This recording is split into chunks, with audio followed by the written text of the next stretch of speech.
University భూములు. ఆ భూములల్లో ఎంతో వనరులు ఉన్నాయి, రాక్ ఫార్మేషన్స్ ఉన్నాయి, మష్రూమ్ రాక్ అని, పీకాక్ లేక్ అని, బఫలో లేక్ అని, చెరువులు కుంటలు ఉన్నాయి. ఒక చిన్న అడవిగా తయారైపోయింది. ప్రకృతిని నష్టము హామీ చేస్తుంది. ఇది ఆక్షన్ పెట్టొద్దు అని వారు చెప్తున్నారు. నిజంగానే వారు అనేది స్టూడెంట్స్ అనేది కరెక్ట్. చట్ట ప్రకారంగా ప్రభుత్వం చేయవస్తుందో అది కరెక్టా కాదా అని ఇప్పుడు బిల్ కూడా వేసిండ్రు కొంతమంది. ఆ కోర్టు నడుస్తుంది. అది నేను అనుకుంటా నిరంజన్ రెడ్డి గారు అడ్వకేట్ అపియర్ అవుతారు. దాంట్లో ఎన్నో లీగల్ అంశాలు ఉన్నాయి. కానీ ప్రభుత్వం అయితే వాళ్ళు కాన్ఫిడెంట్గా చెప్తుంది ఇది ప్రభుత్వ భూమని. వాస్తవంగా చరిత్రలు చూస్తే ఈ మొత్తం భూమి అలాట్ చేసి నోటిఫై చేస్తా అన్నారు గత ప్రభుత్వాలు. ఇంతకుముందు టీఆర్ఎస్ ప్రభుత్వం కంటే ముందు కాంగ్రెస్, తర్వాత మన టీడీపీ ప్రభుత్వం ఉన్నది. అయితే అప్పుడు మొత్తము నోటిఫై చేస్తామన్నారు. అప్పుడు కాలేదు. దాని తర్వాత కాంగ్రెస్ ప్రభుత్వం వచ్చింది, అది కాలేదు. దాని తర్వాత తెలంగాణ వచ్చింది, టీఆర్ఎస్ ప్రభుత్వం వచ్చింది, అప్పుడు నోటిఫై చేయలేదు. అందుకే మాకు హక్కు ఉన్నది. ఇప్పుడున్న కాంగ్రెస్ ప్రభుత్వానికి హక్కు ఉన్నది. ఏంటంటే అది ప్రభుత్వ భూమి, మేము అమ్ముకోవచ్చు.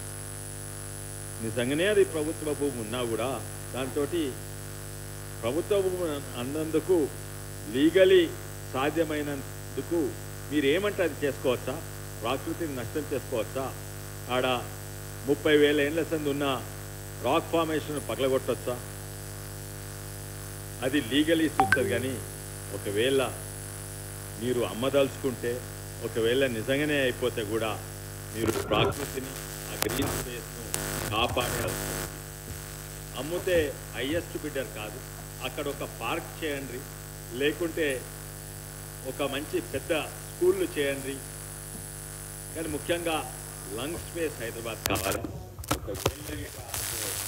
ఒకవేళ గిట్ట గెలిచి కూడా మీరు అమ్మితే అది రియల్ ఎస్టేట్గా కాంక్రీట్ జంగల్ చేస్తే అది అన్యాయం. నాకే కాదు, తరాలకు గ్రీన్ స్పేస్ పోతుంది. అందుకే నేను ముఖ్యమంత్రి గారికి విజ్ఞప్తి చేస్తున్నానంటే మీరు మళ్ళోసారి ఆలోచించండి. లీగల్ స్టేటస్ చూడకండి. మన స్టూడెంట్స్కే కాదు, ఇక్కడ హైదరాబాద్ వాసులకు ఏది మంచిదో అది చేయండి. అమ్మేది ఉంటే వేరే అమ్మండి. మాకు తెలుసు ఆర్థిక పరిస్థితి మంచి లేదు, అందుకే మీరు ఈ గతికి వచ్చిండ్రు. మీరు యాదికుందో లేదో, మీరు అప్పుడు కేసీఆర్ వాళ్ళ కొడుకు ఇద్దరు కలిసి ఆ ప్రభుత్వం నడిపిండ్రు. వాళ్ళు కూడా ఆస్తులు అమ్ముకున్నారు, భూములు అమ్ముకున్నారు.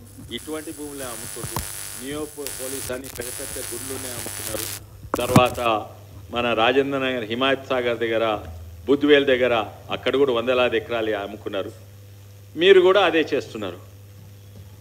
అది నిజంగానే వేరే మార్గం చూడండి, ఈ భూమిని కాపాడండి. ఇంకోటి, కొందరు టీఆర్ఎస్ వాళ్ళు ఇప్పుడు బతుకుంటున్నారు. వాళ్ళే భూములు అమ్ముకున్నారు, వాళ్ళే ఆ రోడ్ వేసుకున్నారు, వాళ్ళే నోటిఫై చేయలేదు, వాళ్ళే అలాట్ చేయలేదు. ఇంకా కన్నుండే తండ్రి కొడుకులకు ఇది కూడా అమ్ముదామా? మళ్ళోసారి టర్మ్ వస్తే వాళ్ళు ఇప్పటివరకు అమ్మేసుకుంటుంటుంది. కనీసం వీళ్ళన్నా వింటున్నారు, కానీ వాళ్ళు ఇప్పటివరకు అమ్మేసుకుంటుంటుంది. ఇప్పుడు వాళ్ళు ధర్నా చేస్తున్నట్టు అన్నావు. కేవలము బీజేపీ యువ నాయకులు వాళ్ళు చేస్తేనే అది రియల్ ఉద్యమం. వేరే వాళ్ళు చేసిన అన్ని పొలిటికల్. నిన్ననేమో వాళ్ళు టీఆర్ఎస్ బీఆర్ఎస్, ఆ పార్టీ పేరేందో, ఆ టీఆర్ఎస్ బీఆర్ఎస్ వాళ్ళు నిన్నటి వరకు వాళ్ళు మింగేద్దామని చూసిండ్రు.